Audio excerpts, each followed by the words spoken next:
ay luto na. Ilagay na natin sa ating lalagyan.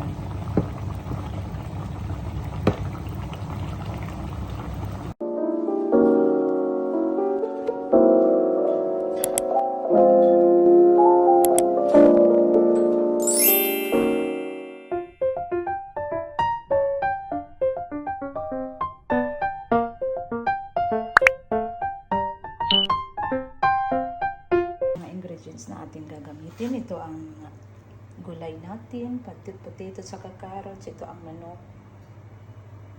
Siya.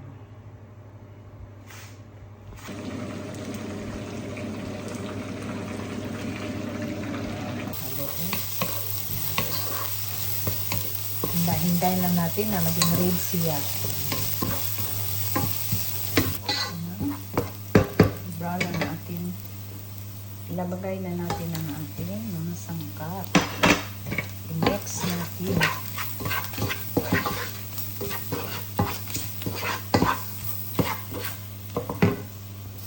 Lagay natin ating tomato paste. Iba ang pagkaluto, no? Doon na muna ang Kasi yung amo ko, marami pa sana ilagay dito yung mga spicy, yung baharat, ano pa yun, yung turmeric powder. Pero ayaw niya. Ito ang isunod natin.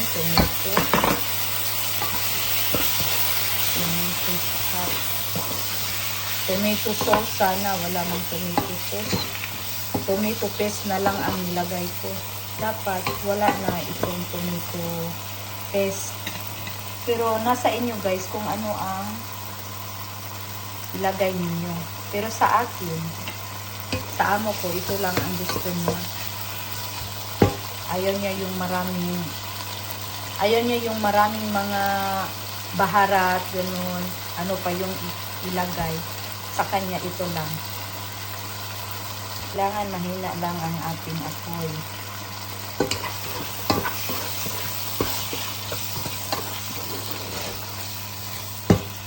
At ilagay na natin yung nakamarinate na chicken natin.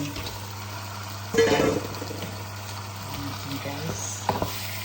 Ito ang tawag na chicken sa luna.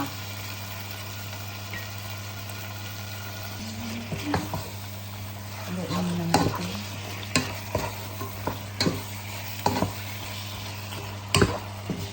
Guys, sakpan natin. Okay na natin guys. I-check na natin. Ito na ang ano niya, kulay niya. Ilagay na natin ang ating patatas at saka carrots. Ilagay na natin sa ilo.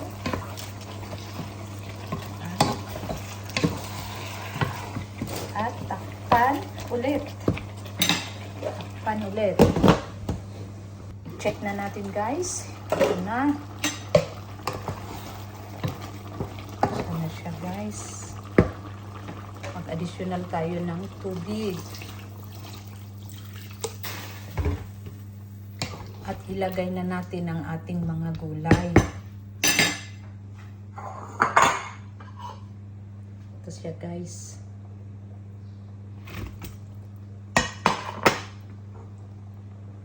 I-mix na natin lahat. Sabay-sabay na. Para sabay-sabay din maluto. Ganun lang. Takpan ulit. Mga 10 minutes, i-check natin ulit. Oh, ito ay malapit ang maluto. 5 minutes more. Kasi gusto ng amo ko yung hindi masyadong may sabaw. Tikpan natin ang lasa. Kung okay na ba siya? Sarap. Tikpan na ulit natin. 2 minutes more. Guys, ito ay wow! luto na. Ilagay na natin sa ating lalagyan.